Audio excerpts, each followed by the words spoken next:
আজকের সকালের নাস্তাটা একবারে জমজমাট ছিল।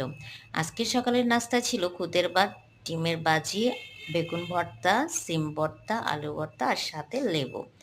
তো খুদের ভাতটাকে আমাদের অঞ্চলে, আমাদের ময়মনসিংহের এদিকের মানুষ এটাকে বউখুদা বলে।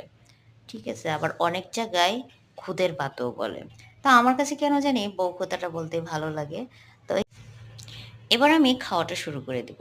কুয়াশা ঢাকা শীতের সকালে খুদের ভাত সাথে ডিম ভাজি বিভিন্ন রকমের ভর্তা হলে খাবারটা জমেই যায়।